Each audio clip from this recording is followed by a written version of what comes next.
안녕하세요. 재밌는 정치, 즐거운 봄, 언제나 듣고 싶은 이야기만 하고 싶은 수능 특강 정치를 맡은 박봉입니다. 이번 시간에는 여러분 선생님이 3단원에서 5단원까지 그 실전 문제를 풀려고 시간을 마련했습니다. 그런데 이렇게 계획을 해보니까 3단원 문제밖에 못 풀겠더라고요. 네. 근데 4, 5단원은 많이 풀었어요, 거의. 그러면서 이제 심화 문제 갔을 때 이렇게 다시 이렇게 연계 어떻게 될 것인지 하면서 또 문제를 또 하도록 하겠습니다. 걱정하지 마시고요. 지금 흐르고 있는 노래는 키비의 고3 후기라는 노래입니다. 이수기가 정이숙 학생이 이 노래 한번 추천합니다 해가지고 해서 들어봤는데 되게 멜로디도 좋고요. 그리고 여러분들한테 해줄 얘기도 또 있더라고요. 뭐냐면 이 고3 시기 이 시기를 아주 잘 보내서 좋은 결과가 나왔을 때 여러분이 후기라는 것을 쓸 수 있습니다. 선생님이 가장 어떤 목표를 가지고 열심히 했을 때가 고3 때하고 임용고사 준비할 때였는데 그것들을 성공적으로 잘 끝냈을 때 그 다음에 나의 작년을 뒤돌아보면서 막 이렇게 그게 뭐죠? 합격수기라고 하기도 하고 그러잖아요. 그런 걸 막 썼던 기억이 나는데 여러분 얼마나 이 남은 기간을 잘 보내느냐에 따라서 여러분의 정말 그 작년에 내가 힘들었던 것, 또 그러나 즐거웠던 것, 그러나 뿌듯했던 것 이렇게 정리할 수 있는 시간을 가질 수 있습니다. 그러니까 지금 하루하루 내년에 내가 합격수기, 고3 후기를 쓸 수 있는 날이 올 것을 기대하며 하루하루 건강하게 잘 보내시길 바라겠습니다. 네, 여러분 교재로는요, 우리 몇 페이지가 되냐면요, 108페이지입니다. 그럼 108페이지의 2번 문제를 간략하게 말씀을 드릴게요. 108페이지 2번 문제를 보면 그 평등이라고 하는 것이 똑같이 대우하는 것이 아니라 다르면 달리 대우하는 것, 차이를 인정하는 것도 평등인데 거기 보시면 기억의 공익을 근거로 한 차별이 있고 니은의 사회적 약자를 보호하기 위한 차별이 있습니다. 이건 모두 합리적인 차별로서 평등의 원칙에 위배되는 거 아닙니다. 그러면 이거에 해당되는 사례를 골라봐라 라고 했는데 기억 보세요. 재소자. 감옥에 갇혀있는 그 사람들에게 오는 우편을 검열하는 거. 원래는 안 되죠. 제 편지를 제가 마음대로 어디 국가기관이 뜯어보거나 이러면 안 되는 거잖아요.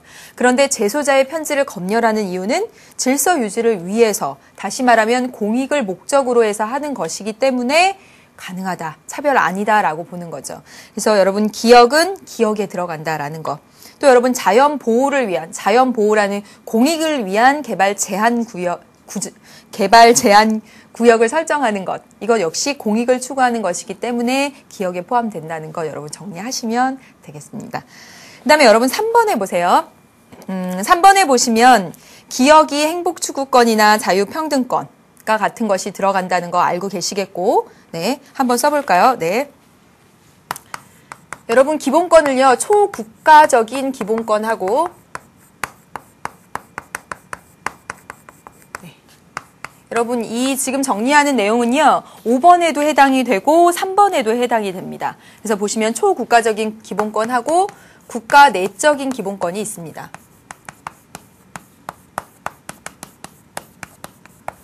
초국가적인 기본권은 뭐냐면 국가를 초월해서 원래부터 사람들이 가지고 있던 권리, 국가가 준 것이 아니라 원래부터 다시 말하면 천부인권적 성격, 성격을 가지고 있는 것이 바로 인간 존엄성, 자유, 평등과 같은 조항입니다. 그래서 이 초국가적인 기본권은 헌법에 안 써 있어도 보장해 줘야만 하는 그런 기본권이 되고, 따라서 우리나라 헌법에 써 있잖아요. 헌법에 규정된 그 자체만으로도 보장받을 수 있는 그런 권리들입니다. 그런데 국가 내적 기본권은 뭐냐면 국가가 만들어준 기본권이에요. 국가가 만들어서 그래 이거 너네 가져. 너네한테 부여하는 기본권입니다. 그래서 예를 들면 사회권 같은 거 여기에 속하는데요.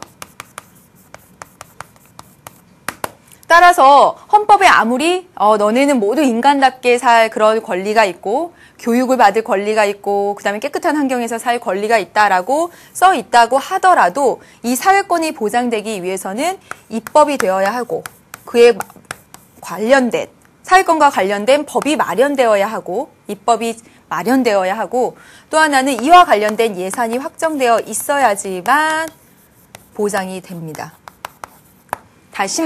다시 말하면 초국가적인 기본권이라고 하는 것, 대표적으로 자유권 같은 것은 헌법에 써 있는 그 자체로 보장이 됩니다.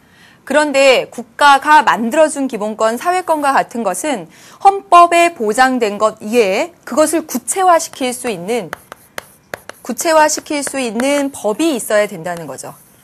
법을 통해서 보장해주고 그리고 예산을 확정함을 통해서 실질적으로 보장해 줄 수 있다라는 겁니다. 다시 자유권 같은 초국가적 기본권은 헌법에 써 있는 것만으로도. 그런데 사회권과 같은 이런 실정권적 기본권들은 입법을 통해서 구체화할 수 있다라는 것 입법을 통해서 법을 마련해서 기억을 해두시길 바라겠습니다. 그래서 여러분 딱 보시면요. 3번 문제의 디귿을 한번 볼게요. 니은과 달리 디귿은 그랬습니다. 니은과 달리. 여러분 니은이 뭔지 딱 보면 니은이 바로 사회권이면 알 수가 있습니다. 사회권은 다른 것과 달리 법률의 규정과 현실적 여건을 고려하여 보장된다. 니은과 달리 디귿은 그랬는데 니은과 달리가 아니죠. 사회권도 법률에 규정되어 있어야 하고 현실적인 여건을 통해서 보장이 되는 거죠. 사회권도. 네, 되셨죠? 그래서 여러분 디귿 틀렸다는 거 확인할 수 있겠고요. 사회권과 자유권은 비교해서 꼭 알아두시길 바라겠습니다. 네. 좀 넘겨서 5번, 6번, 8번 차례차례로 화면 통해서 이야기를 해보도록 하겠습니다. 네. 가마 헌법 조항에서 보장하고 있는 기본권에 대한 설명으로 옳지 않은 것은 했고요. 네, 보겠습니다. 제10조에 보면 모든 국민은 인간으로서의 존엄과 가치를 가지며 행복 추구권을 가진다라는 기본권의 대장 조항이 나와 있습니다. 그 다음에 나에 보세요. 12조에 보면 국민은 신체의 자유를 갖는다 해서 자유권에 대해서 나와 있습니다. 그 다음에 다에 보면 모든 국민은 법률이 정하는 바에 의해 선거권을 갖는다라고 해서 참정권. 그다음에 나는 자유권. 그러면 알 수가 있죠. 그다음에 29조 볼게요. 공무원의 직무상 불법 행위로 손해를 받은 국민은 법률이 정하는 바에 의해 국가 또는 공공단체의 배상을 청구할 수 있다. 청구권이죠. 그렇죠? 그다음에 31조에 보면 모든 국민은 능력에 따라 균등하게 교육받을 권리, 사회권에 해당이 되고 여러분 사회권은 여러 번 말하지만 교육, 그다음에 근로, 환경 등등등 이게 사회권의 내용에 해당된다고 했습니다. 그러면서 다시 한번 말씀드리면 이 자유권은 헌법에 써 있는 그 자체로 보장이 되지만 사회권을 구체화시킬 수 있는 법이 마련되어 있어야 한다라고 말씀드렸죠. 방금 전에. 그럼 보겠습니다. 1번 나에서 마까지는 가의 실현을 궁극적인 목적으로 한다. 대장 기본권이죠. 그렇죠? 이게 목적이고 나머지가 수단이다라고 말씀을 드렸습니다. 이게 기본권의 목적 조항 그리고 이 나머지 조항들이 이 목적을 달성하기 위한 수단이 되는 기본권의 내용들입니다. 그렇죠? 맞습니다. 2번 나와 달리 마가 사회권이죠. 나와 달리 자유권과 달리 사회권은 헌법 규정만으로 구체적인 권리 보장이 가능하다. 여러분 별표에서 꼭 정리를 해두시길 바랍니다. 헌법에 써 있는 것만으로 보장이 가능한 게 자유권이고요. 사회권은 여러 번 말씀드리지만 구체화시킬 수 있는 법이 마련되어 있어야지만 보장이 됩니다. 그러니까 나와 달리 마가 아니라 마와 달리 나는 자유권은 헌법 규정만으로 보장된다. 이렇게 바꿔서 써야 되는 거죠. 꼭 기억해 두시기 바랍니다. 몇 번 강조할게요. 네. 3번 다는 다. 그렇죠. 선거권, 참정권은 국민 주권주의라는 헌법 이념을 구체적으로 실현하기 위한 그런 기본권이다. 우리 국민 주권주의라는 헌법의 기본 원리를 실현하기 위한 그 실현 방안들 공부한 거 기억나시죠? 중에 선거권이 있습니다. 맞습니다. 그다음에 라는 권리 자체의 실현보다는 권리 자체, 청구권은 권리 자체의 실현보다는 다른 기본권의 침해를 구제하는 수단적 기본권이지요. 그렇죠? 맞습니다. 마의 성격을 갖는 기본권은 자본주의의 모순을 극복하는 과정에서 사회권은 자본주의의 모순을 극복하는 과정에서 국가의 적극적인 개입이 등장하면서 나타난 기본권이죠. 맞네요. 네, 다음 문제로 가보겠습니다. 6번입니다. 다음 판결이 기본권 보장과 관련하여 시사하는 바로 적절한 것은 전주지법은 뭐라고 말했냐면 교통사고 피해자로 조사를 받다가 벌금을 미납한 혐의로 지명 수배된 사실이 드러나 검거하는 상황에서 경찰관에게 주먹을 휘둘렀어요. 경찰관을 때리는 건 공무집행 방해 혐의예요. 그래서 그걸 불구속 기소된 임모 씨에 대해서 무죄를 선고했대요. 경찰 때렸는데 무죄 받았대. 왜 그런지 보니까 법원은 판결문에서 피고인에 대한 검거 절차 확인서가 없는 점에 비춰볼 때 피해자에게 체포의 이유나 당신은 이런 이유로 체포됩니다. 변호인의 조력을 받을 권리 그리고 묵비권이 있음을 알리지 않은 것으로 보인다. 다시 말하면 미란다 원칙을 지키지 않은 거죠. 우리 헌법에 보면요. 정말 개개인의 기본권을 최대한 보장해 주기 위해서 이제 몇 가지 이렇게 기본권들을 나열했고 그 가운데 사람들은 모두 자유권을 가진다라고 되어 있습니다. 근데 이 자유를 가장 침해당할 수 있을 때가 감옥에 붙잡혀갈 때 침해당할 가능성이 크죠. 그렇기 때문에 정말 이 사람의 인신을 구속해서 감옥에 데려갈 때 붙잡아서 갈 때는 정말 신중하게 하도록 쫙 이렇게 조항이 나와 있습니다. 그렇기 때문에 이 사람이 아무리 범죄를 저질러서 체포를 하고 가더라도 그럴 때 왜 체포하는지 체포의 이유와 너는 변호인의 도움을 받을 그럴 권리가 있어. 그리고 너는 너에게 불리한 진술을 하지 않을 묵비권이 있단다라는 걸 말해 주어야 한다라고 되어 있습니다. 근데 그것을 말해주지 않았다라는 거예요. 그럼 볼게요. 1번 보겠습니다. 판사의 판단 없이 인신의 체포는 불법이다. 여러분, 판사가 영장을 내주어야지만 체포할 수 있습니다. 원칙은요. 그런데 현행범이야. 그 자리에서 누군가 막 성추행하고 있어요. 현행범. 막 이게 소매치기 막 하고 있어요.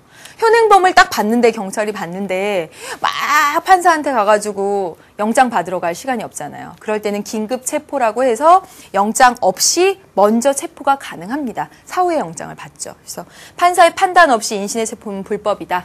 네, 하는 경우가 있습니다. 아니고요. 그 다음에 2번 신체의 자유는 국가 공권력으로 제한할 수 없다. 신체의 자유는 국가 공권력에 의해서 필요한 경우에 국가안전보장 질서유지 공공복리를 위해서 기본권 제한할 수 있죠. 아니죠.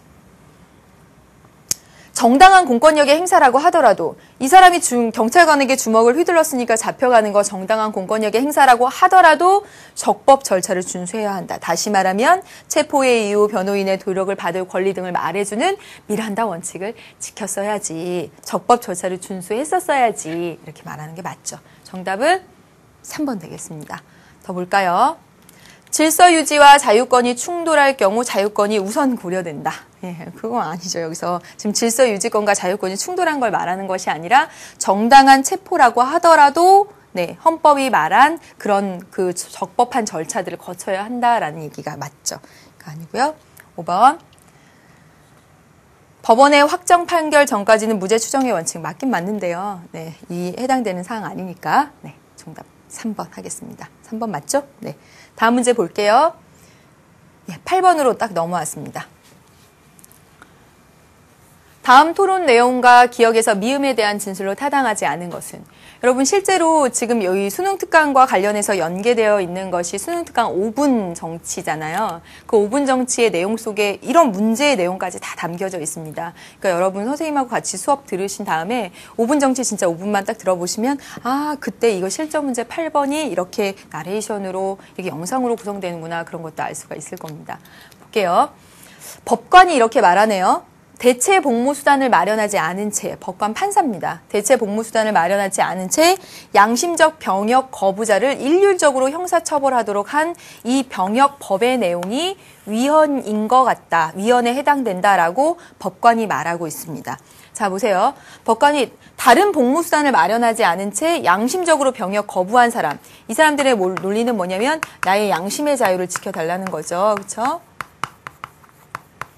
양심의 자유라고 하는 것은 내가 마음속으로 품은 것과 달리 행동하게 하지 않는 것, 내가 마음속으로 품은 그대로 또는 내가 마음속에 품은 것을 다른 외부에 발설하지 않을 자유 등등의 내용들이 이렇게 들어가 있는데 이 사람들은 자기 마음속으로 자기 머릿속으로 아 내가 군대에 가서 사람을 죽이는 그런 죽이는 건 아닌데 아무튼 그런 거에 가담하기가 그렇다라고 생각하는 사람들인 거죠. 그래서 나의 양심의 자유를 지켜줘라고 하는 사람들, 그런 사람들이 일률적으로 군대에 가지 않았다는 이유로 해서 형사처벌을 하도록 한 그 병역법의 조항은 헌법에 위배된다. 헌법에 모든 사람의 양심의 자유를 지켜준다라고 되어 있는데 헌법에 위배된다라고 저 판사가 생각한다는 거죠. 그랬더니 국방부의 관련자들이 이렇게 얘기를 해요. 이것은 이게 군대에 가게 하는 것은 기본권 제한 조건에 부합하며, 다시 말하면 기본권 제한 조건이 뭐죠? 국가안전보장, 질서유지, 공공복리를 위해서 그 제한 조건에 들어가며, 특히 해당하는 국민의 의무는 그 의무가 있다고 헌법에 써 있으며, 그것 역시도 그 이행 방법으로 징병제를 채택해서 몇 살 이상의 남자들은 다 이렇게 하고 있는데 몇몇에 대해서만 대체 복무를 허용한다면 그 자체가 오히려 헌법상 평등권에 반하는 것이다. 그러니까 아니다. 이건 그대로 가야 된다라고 보는 것이 국방부의 입장입니다. 그럼 볼게요. 1번. 자유권적 기본권과 국민의 의무가 충돌하고 있는 거죠. 자유권 어떤 거? 양심의 자유라는 그 자유권적 기본권하고 국민의 의무라고 하는 국방의 의무가 충돌하고 있는 겁니다. 그렇죠. 그다음에 2번. 기억해 보세요. 기억 어디 있습니까? 기본권 제한 조건은 재판 중에 기억이 아니군요. 여기군요. 네. 법관은 재판 중에 위헌 법률 심판 제청권을 행사할 수 있죠. 그렇죠? 법관이 생각해서 지금 이거에 관련된 재판 중인데 이 법이 이 헌법에 위배되는 것 같다라는 생각이 들면 헌법재판소에 위헌 법률 심판을 제안하고 요청할 수가 있습니다. 맞죠? 네. 그다음에 3번. 니은 어디죠? 국방부는 미음과 관련하여 평등권과 관련하여 같은 것을 같게 취급해야 한다는 점을 강조할 것이다. 모두 병역의 대상자가 된다면 모두 징병제를 채택하고 있는 상황에서 모두 똑같이 대우해야지 어떤 사람에게만 대체 복무를 허용한다면 이것은 같은 것은 같게 대우한다는 평등의 원칙에 어긋난다라고 생각하는 거 맞죠? 그렇죠? 4번. 디귿에 해당되는 것, 기본권 제한 조건은 그렇죠. 국가 안전 보장을 위해서 양심의 자유, 기본권 이런 것들을 제한할 수 있다라고 보는 것 맞죠. 5번. 리을 보겠습니다. 해당하는 국민의 의무. 이 리을은 비례적 평등 원칙에 의해 남성에게만 부과하고 있다. 지금 국방부가 말하는 것은 국민의 기본권 제한 조건에 부합하며 군대에 가는 것은, 그리고 해당하는 국민의 의무는 국방의 의무라고 하는 것은 헌법에 규정되어 있습니다. 국방의 의무는 헌법에 규정되어 있고요. 국방의 의무는 모든 국민이 다 갖습니다. 저도 국방의 의무를 가져요. 그런데 병역의 의무만 남자가 갖는 것입니다. 병역의 의무만. 네. 그래서 여기 이 지금 해당하는 국민의 의무, 국방의 의무라고 하는 것은, 헌법에 써 있는 국방의 의무라고 하는 것은 비례적 평등의 원칙에 의해 남성에게만 부과하는 거 아니고 여성에게도 부과하는 것입니다. 국방의 의무는 모든 국민이 갖는 거고 헌법에 써 있는 의무니까 병역만 남자가. 네.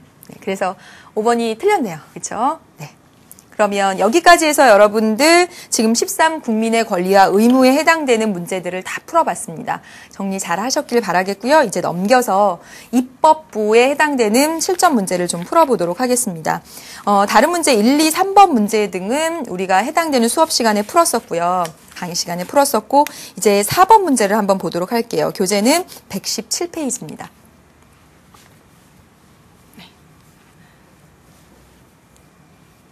다음과 같은 절차를 거쳐서 이루어지는 국회의 권한에 대한 설명으로 옳지 않은 것은 했습니다. 여러분, 국회의 권한에 입법 권한도 있고 국정감시 통제 권한도 있고 또 뭐 국가기관 구성에 관한 권한도 있는데 재정에 관한 권한에 대해서 지금 나온 것이고요.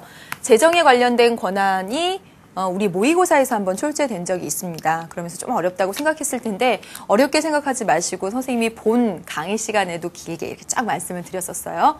보겠습니다. 이 재정에 관한 것, 예산안 심의 확정에 관한 권한 그 절차인데요. 보세요. 정부가 일단 제출합니다. 내년에는요, 내년도에는 이러이러한 사업을 할 거고, 4대강 사업을 이렇게 할 거고, 어떤 행정도시를 이렇게 할 거고, 거기에 돈이 얼마나 들어가고, 라는 그런 예산안을 제출을 합니다. 그래서 정부가 이러이러한 취지로 해서 이렇게 뭐 돈이 들고 이렇게 예산을 확보했으면 좋겠습니다. 라고 이제 말을 막 하겠죠. 네. 그러면 관련된 상임위원회에서 먼저 예비심사를 거치고요. 그 다음에 예산결산특별위원회에서 본격적으로 심사를 받아서 본회의로 가서 심의 의결된 다음에 이제 정부로 예산안 심의 확정해 준 거 넘겨줍니다. 네. 중요한 것이 뭐냐면 정부가 여기 문제 풀어보면서 하면 되겠네요. 네, 1번부터 보겠습니다. 위 과정에서 예산의 규모는 증가되거나 혹은 깎일 수 있다. 맞습니다, 여러분. 왜냐하면 정부가 우리는 이렇게 해주세요 라고 제출했지만 국민의 대표기관인 국회에서 막 이렇게 심의해보고 이건 너무 많이 가져갔어. 이건 더 필요하겠는데 국민의 대표기관에서 할 수 있는 것이죠. 그렇죠? 됐습니다. 네, 그 다음에 보겠습니다. 네, 다음 페이지죠. 네. 기억 볼게요. 이 정부가 제출하는 거 있죠? 예산안을 제출하는 건 회계년도 개시 90일 이전까지 이루어져야 된다라고 되어 있습니다. 여러분, 회계년도가 시작하는 건 매년 1월 1일입니다. 그러니까 내년도 2012년도 1월 1일부터 새로운 회계년도가 시작돼서 연말까지 가죠? 기계. 올해는 2011년도 회계년도가 지금 막 진행되고 있는 중인 거죠. 정부가 그거에 따라서 돈을 쓰고 있죠. 내년도에 어떤 사업을 하려면요. 내년도 회계년도 1월 1일이 되기 전 90일 전. 다시 말하면 9월 초에 제출을 해야 된다는 것이에요. 되셨습니까? 이렇게. 네. 그 다음에 3번. 니은 본회의 심의 의결은 법률안 의결 방법과 달리 아닙니다. 꼭 기억을 하시기 바랍니다. 법률안을 의결할 때는 국회 제적의원 과반수가 출석하고 출석한 출석의원의 과반수가 찬성하는 거죠. 똑같습니다. 법률안 의결과 예산안 심의 의결할 때 그 정족수가 같습니다. 그러니까 달리라고 하면 틀리죠. 그래서 여러분 정답은 3번이 되겠습니다. 다음 볼게요. 4번 볼게요. 회계년도 개시 때까지, 다시 말하면 1월 1일까지, 내년 1월 1일까지 이거 본회의 심의 의결을 안 해줬어. 회계년도 개시해서 2012년 1월 1일이 됐는데 뭔가 사업해야 되는데 지금 허락은 안 떨어지고 정부 어떡해요. 그럴 때는 전년도 예산에 준해서 집행하도록 되어 있습니다. 네, 우리 어떻게 되어 있냐면 90일 전에 정부가 이제 제출하잖아요. 우리 이렇게 쓸래라고 제출을 하면 국회에서는 다음 회계년도 개시 30일 전, 보통 12월 2일이 된다고 합니다. 12월 2일 그 전까지 이걸 예산안 심의 확정을 딱 해줘야 되는데 국회에서 그걸 지킨 적이 단 한 번도 없다고 하네요. 그 기간을. 네. 그래서 만약에 이걸 못 지켜가게 되면, 못 지켜서 아예 그냥 회계년도를 넘겨버리게 되면, 그래서 내년도가 그냥 와버리게 되면, 예산안 아직 심의 확정 안 했는데 내년도가 딱 돼버리면 전년도에 준해서 집행하도록 되어 있고요. 이 내용 헌법에 써 있는 내용입니다. 네. 그 다음에 5번. 디귿에 의해서 집행된 그 결산안은요, 예산안대로 그대로 막 이제 다 돈을 썼죠? 그리고 나서 잘 그대로 썼는지 결산해야 될 거 아니에요. 그 결산은 감사원에서 회계감사를 받습니다. 감사원이 하는 아주 대표적인 일이죠. 그렇죠? 잘 기억을 하시기 바라겠습니다. 네. 지금 이 예산안 심의 확정 절차 제정에 관한 권한이 이렇게 순서대로 나와 있는 거 어렵게 생각하지 마시고 정부가 90일 전에 제출하고요. 우리 법률안 할 때도 그렇듯이 제출을 하게 되면 상임위원회 거치잖아요. 상임위원회 거치는데 이건 예산에 관한, 예산 제정에 관한 것이니까 특별히 예산결산특별위원회를 한 번 더 거친다는 것만 생각하시면 돼요. 본회의 심의 의결하는 거 똑같잖아요. 제적의원 과반수 출석, 출석의원 과반수 찬성. 똑같으니까. 네, 됐습니다. 여러분 4번 문제 봤고요. 이제 다음 페이지로 넘기겠습니다. 118페이지가 됩니다. 118페이지의 문제 볼게요. 가 나를 토대로 국회의 법률안 의결과 관련된 진술로 옳은 것을 보기에서 있는 대로 고른 것은 했습니다. 6.25 전쟁 휴전 이전에 민간인 희생사건 진상규명 및 희생자 명예회복 등에 관한 법률안, 되게 긴 법률안이 국회 본회의 통과가 무산됐습니다. 본회의 통과가 안 됐어요.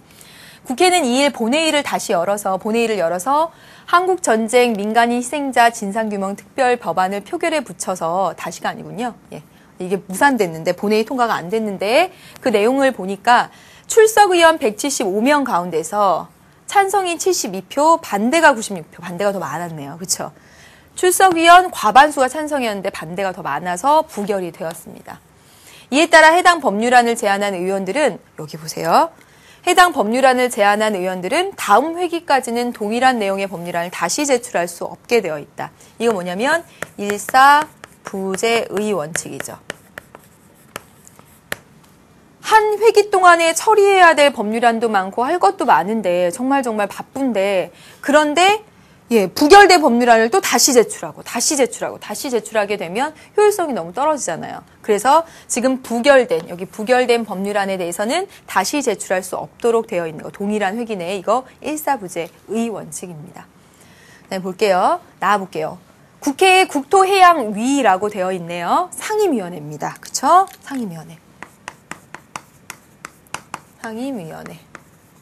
상임위원회에서 22일 전체 회의를 열고 세종시 수정안과 관련해서 토론한 이후에 신행정수도 후속 대책을 위한 연기 공주지역 행정중심 복합도시 건설을 위한 특별법 전부 개정 법률안을 표결에 붙였어요. 네, 상임위원회에서 먼저 하고 그다음에 본회의로 가죠. 표결에 붙인 결과 찬성 12명 반대가 더 많았네요. 그렇죠? 그래서 이에 따라 부결이 되었습니다. 이에 대해 한나라당의 일부 의원들은 본회의에 직접 부의하는 것을 고려하자 여당과 야당의 교섭단체 원내대표 간의 회담을 통해 문제를 논의할 예정이다. 이렇게 되어 있습니다. 지금 보시면 여기는 본회의에서 무산이 된 거예요. 그렇죠? 부결이 되니까 같은 회기 내에는 다시 제출할 수 없게 되었다라는 얘기가 되고 이 밑에 것은 본회의 가기 전에 상임위원회에서 부결이 된 거예요. 그랬더니 일부 의원들이 그럼 본회의에 직접 붙여야 되는 거 아니야? 이렇게 얘기를 했답니다. 다시 말하면 상임위원회에서 부결이 되면 본회의로 갈 수 있는 방법이 있다는 거죠. 그렇죠? 네, 보겠습니다. 기억. 국회 제적의원은 351명 이상이다. 여러분 보세요. 지금 국회 제적의원이 351명 이상이면 이거 표결도 안 이루어지게 됩니다. 왜냐하면 자 보세요. 351명 이상이라고 하면 175명은 제적의원의 과반수가 출석하지 못한 거지. 그치? 우리는 지금 국회 제적의원이 얼마인지 알 수는 없습니다. 정답은 알 수 없음이에요. 다만 175명이 제적의원 과반수를 넘었다는 것만은 알 수가 있습니다. 그쵸? 네, 제적의원 쓸까요? 제적의 과반수 출석 그리고 출석의 과반수 찬성이죠. 지금 여기 보면 제적의 과반수 출석을 못했다라는 것이 아니라 출석한 의원의 과반수 찬성이 안 됐기 때문에 부결된 것입니다. 그러면 제적의 과반수가 출석했다는 얘기가 되는데 351명 이상이 되면 이 제적의 과반수가 안 되는 거잖아요. 그러니까 말이 안 되죠. 그렇죠? 얼마인지는 모르지만 분명히 351명은 아니다라는 거죠. 네, 보겠습니다. 국회 운영 원칙 중 일사부재의 원칙 확인할 수 있네요. 그렇죠? 맞습니다.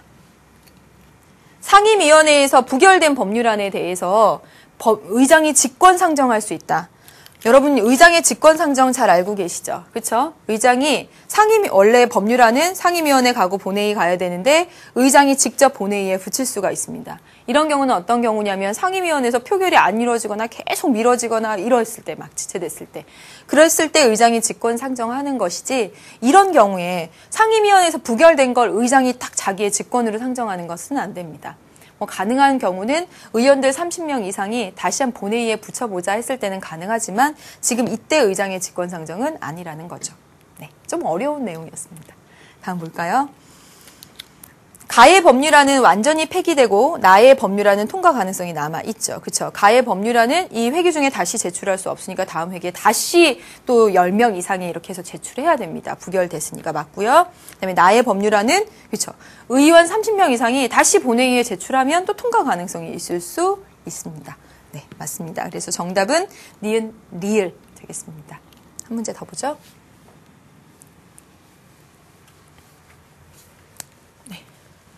기역 니은 제도의 공통적 목적에 해당하는 것은 했습니다. 기역이 국토해양이 상임위원회고요. 그다음에 니은이 교섭단체입니다. 그러면 어렵지 않게 기역 니은 이런 것 두는 거 상임위원회나 교섭단체에 두는 이유 국회 운영의 효율성을 위해서라는 거 잘 알고 계시죠? 그래서 정답은 쭉 좀 넘겨보시면 네 넘겨볼까요? 입법부에 대한 국민의 직접 통제 방안 뭐 이런 거 아니고요. 3번 법률안 심의 과정에서 전문가의 참여 아니고요. 소수 의사 존중하기 위해서 아니고요. 네. 넘겨주시면 네, 국회 운영의 효율성을 높이기 위해서 상임위원회 제도 그리고 교섭단체 20명 이상의 소속 의원을 가진 정당 또는 모임에 주는 지위죠. 그렇죠? 그래서 5번이 정답 되겠습니다. 네, 여러분 7번에 보시면요. 행정부가 비대화되니까 국회가 행정부에 대한 견제를 해야 된다라는 그런 내용이 나와 있습니다. 다시 말하면 국회에 여러 가지 권한이 있는데 그중에서 행정부에 대한 감시 통제 권한에 대한 이야기입니다. 그래서 1번 보면 탄핵소추라든가 대통령이 일반 사면할 때 동의 안 해주면 대통령 못하는 거잖아요. 그러니까 행정부 견제 2번 맞죠? 3번에 보면 국정감사라든가 4번에 보면 해임 건의안 이런 거 다 행정부에 대한 감시 통제 권한으로 맞습니다. 근데 5번은 보면 공석 중인 현재 비어있는 중앙선거관리위원회 위원을 뽑는다라고 하는 것은 국회가 행정부를 견제하는 권한이라기보다는 국가의 기관 구성권에 해당이 됩니다. 그러니까 아니지요. 그렇죠? 네. 여기까지 해서 여러분 입법부까지 살펴봤습니다. 다음 행정부 보기 전에 잠깐 쉬어가겠습니다.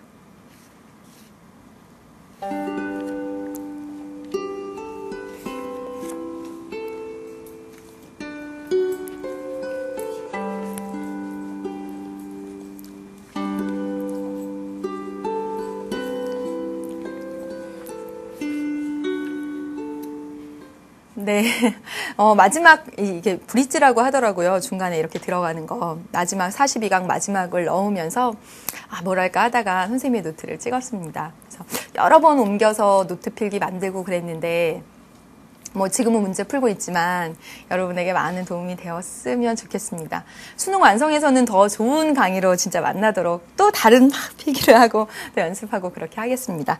네, 여러분 지금 입법부까지 살펴봤고요. 이제 행정부로 넘어오겠습니다. 그래서 여러분 124페이지부터가 행정부에 해당되는 문제가 되고 우리 지금 1, 2, 3, 4번까지는 본 강의 27강, 28강에서 문제풀이를 했어요. 그래서 5번, 6번 이렇게 해서 126페이지 문제부터 살펴보도록 하겠습니다. 네. 보세요. 가라는 어느 헌법기관의 권한들이다라고 되어 있습니다. 여러분 지금 보시면 여기 헌법기관이라고 써 있죠. 여러분 대통령은요. 지금 이게 대통령의 권한이거든요. 대통령은 하나의 사람이 아니고 대통령은 국가기관입니다. 여러분 자 보시면 서울시장이 있고 서울시의회가 있잖아요. 서울시의회가 사람 아니죠? 국가기관이듯이 서울시장도 국가기관이에요. 행정을 담당하는 국가기관입니다. 마찬가지로 국회가 국가기관이듯이 대통령도 국가기관입니다. 헌법에서 만들라고 한. 그래서 여기 문제 보면 어느 헌법기관이라고 되어 있는데 이 어느 헌법기관이 바로 대통령이고 다시 더 쉽게 말하면 가에서 라는 대통령의 권한들이다. 이렇게. 대통령의 권한 행사들과 관련된 설명으로 옳지 않은 것은 했습니다. 여러분 대통령은요. 국가 원수면서 그리고 행정부 수반으로서의 권한을 가지고 있죠. 그리고 나라 전체의 우두머리로서 나라 전체의 입법부, 사법부, 행정부 모든 국가기관을 통틀어서 나라 전체의 우두머리로서 권한을 갖는가 하면 행정부라는 이 국가기관의 우두머리로서 권한을 갖습니다. 두 가지 차원에서 생각을 해보시고 그리고 각각에 해당되는 권한들은 여러분 꼭 이해해서 암기해 두시라라고 말씀을 드렸습니다. 그럼 볼게요. 가, 법률의 효력을 가지는 긴급 명령을 발할 수 있다 그랬습니다. 자, 대통령은요. 국가와 헌법을 수호하기 위해서, 헌법을 지키기 위해서 대통령은 국가와 헌법을 지키는 사람이야. 자, 보세요. 대통령이 국가와 헌법을 지키는 사람이다라고 하는 것은 국가 원수로서 가지는 권한일까? 행정부 수반으로서 가지는 권한일까? 국가 원수이기 때문에 우리나라 국가의 짱이기 때문에 우리 국가 지켜야 되고 우리나라의 최고의 법인 헌법을 지켜야 된다라는 거예요. 그래서 국가와 헌법을 지키기 위해서 아주 긴급한 상황에 긴급 명령을 발할 수가 있습니다. 사실은 국회를 소집해서 막 이렇게 법률안을 만들어서 하면 좋을 텐데 그러할 시간적 여유가 없을 때 먼저 긴급 명령을 하는 거예요. 그래서 명령을 먼저 해놓고 국회한테 나 이런 명령 했는데 사후 승인해 줄래? 먼저 해놓고 그 다음에 동의를 구하는 걸 사후 승인이라고 하죠. 그렇죠? 국회에게 사후 승인을 구하게 됩니다. 그 다음에 그래서 가는 국가 원수로서 이렇게 쓸게요. 네. 그 다음에 국군의 최고 통수권자이다. 국군의 통수권자는 행정부 수반으로서 권리죠. 예, 행정부. 네, 이렇게. 그 다음에 헌법재판소장과 중앙선거관리위원장을 임명한다. 헌법재판소장, 중앙선거관리위원회 위원장 모두 헌법기관입니다. 그렇죠? 헌법기관을 임명한대요. 그렇죠? 국가의 최고 높으신 분이니까. 그렇죠? 그래서 원수로서의 권한. 그 다음에 위헌정당 해산을 제소할 수 있다. 자, 보세요. 위헌정당.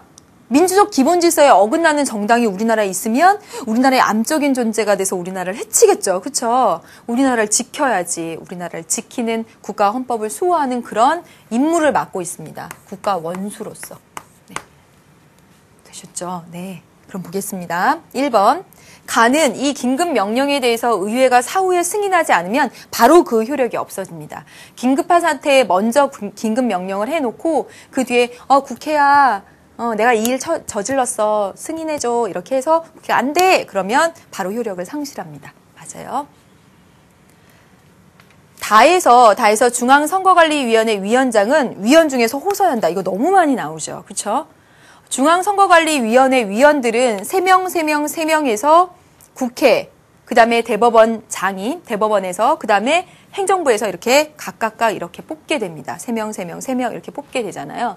근데 거기서 누구 위원장 자리를 누가 이렇게 딱 임명하는 것이 아니라 그 9명이 모여서 상호간에 선출합니다.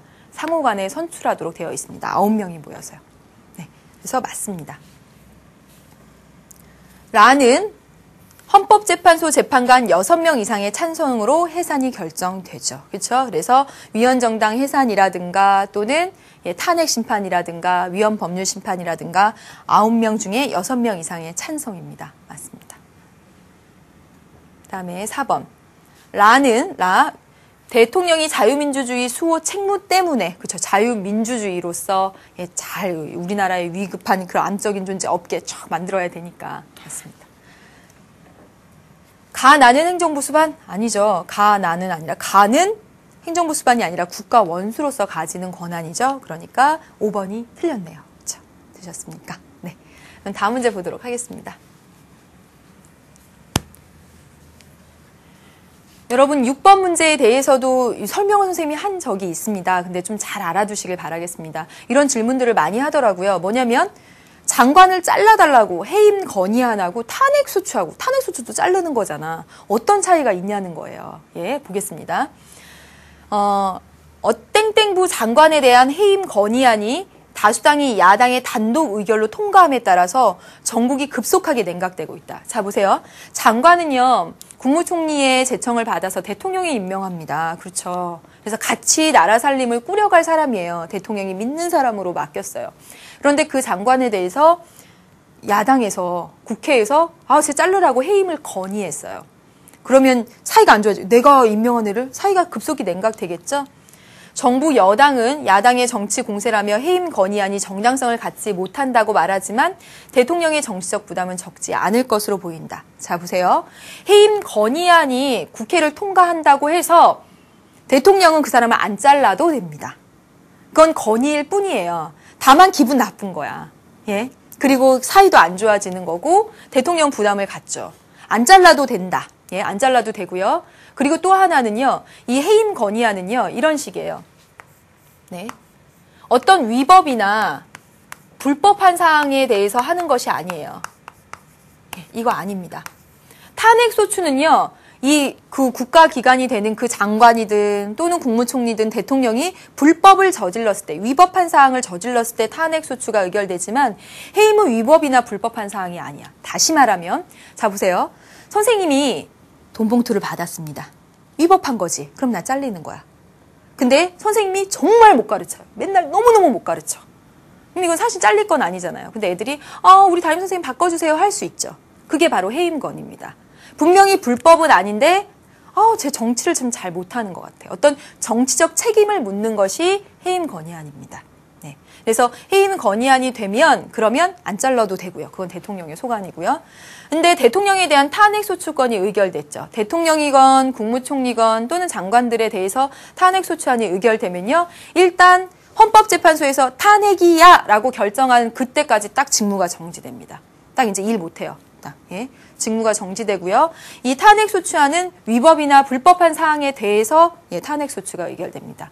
그래서 노무현 전 대통령에 대한 탄핵소추는 그 공직선거법 위반인가 법률에 대한 위반, 그거에 대해서 이렇게 했었습니다. 보면 이제 공은 헌법재판소로 넘어갔고요. 사상 초유의 사태에 대해 국민들도 숨을 죽이고 추이를 지켜보고 있고, 일부 국민들은 탄핵소추의 정당성을 주장하지만 다른 한편에서 집권당이 소수당이라 이런 일이 벌어졌다라는 이야기가 나오기도 한다라고 했습니다.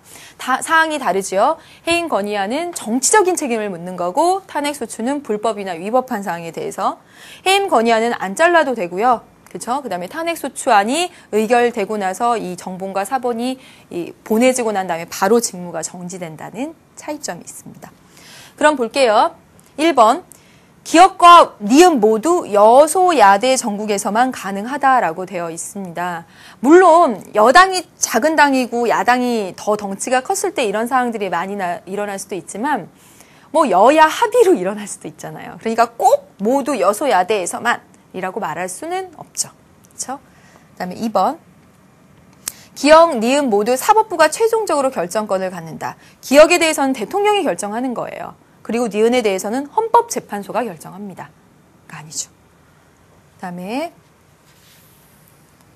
3번. 기억과 달리 니은은 정책 실패에 대한 정치적 책임의 성격. 어떤 정책을 실패한 정치적 책임을 묻는 건 기억입니다. 니은은 불법이나 위법한 사항에 대해서고요. 그렇죠? 그다음에 4번. 기억에 대해서 대통령은 의회 해산이라는 대응 조치를 사용할 수 있다. 그렇죠? 그렇지 않죠. 네, 우리나라 의회 해산권 없습니다. 5번. 니은에 대해서 심판이 결정될 때까지, 그렇죠, 국무총리가 대통령의 권한을 대행하죠. 그렇죠. 2인자니까. 5번이 정답이 되겠습니다. 이제 한 문제 더 보겠습니다. 다음 사례에 대한 분석으로 타당한 것만을 보기 위해서 있는 대로 고른 것은 했습니다. 해볼게요. 야당이 주도해서 본회의에서 의결되었던 서울광장 확대 개방 개정 조례안이 서울시 의회에서 재의결되었다. 그래서 이에 따라 문화행사에 국한되었던 서울광장의 사용 범위가 넓어져서 시민들은 이 서울광장에서 집회 시위의 자유를 누릴 수 있게 되었고, 이 광장에서 집회할 때 허가제가 아니라 신고제로 전환되게 되었대요. 다시 말하면 광장에서 시위하고 싶을 때 허락해 주세요. 이게 허가제입니다. 근데 이제 신고제는 나 하겠어. 이건 말만 하는 거예요. 그렇죠? 보다 더 집회 시위의 자유를 잘 보장해 주는 게 신고제겠죠. 그렇죠? 조례안은 절차상 최대 열흘 이내에 서울시장의 공포 시행에 들어가야 한다. 하지만 서울시장은 대법원에 이 조례 재의결 무효 확인 소송을 제기하는 최후의 수단을 고려하고 있어서 광장의 확대 개방 시점은 시간이 걸릴 것으로 예상된다. 자, 보세요. 서울시 의회가 있고 서울시장이 있습니다. 그렇죠? 우리 법률안을 할 때 국회에서 법률안을 의결하면 대통령이 공포하잖아요. 똑같아요. 서울시 의회에서 법률안이 아니라 조례죠. 조례를 의결하면 서울시장이 공포를 하게 되는 겁니다.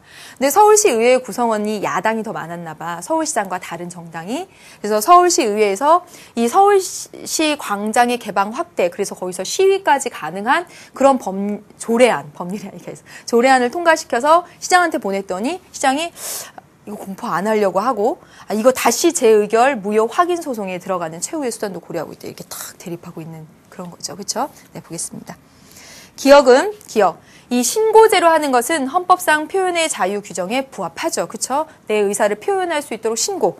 허가는 허락을 받는 거니까 뭔가 제한이 있는 거잖아요. 그러니까 맞죠. 네. 네. 그다음에 니은 보겠습니다. 여러분 이게 몇 번이죠? 네. 그냥 이렇게 하겠습니다. 니은. 권력의 수직적 분립에 따른 견제 장치가 작동하고 있다. 권력의 수직적 분립에 따른 견제 장치라고 했는데 지금 권력의 수직적 분립인가요, 여러분? 네. 권력의 수직적 분립이라고 하는 것은 중앙정부와 지방자치단체 간의 이야기를 하고 있는 건데 여기는 지방자치 내에서 이야기하고 있는 거니까 니은 아니죠. 그 다음에 조례안에 대한 시장의 거부권 행사가 의회에 의해 저지되었다.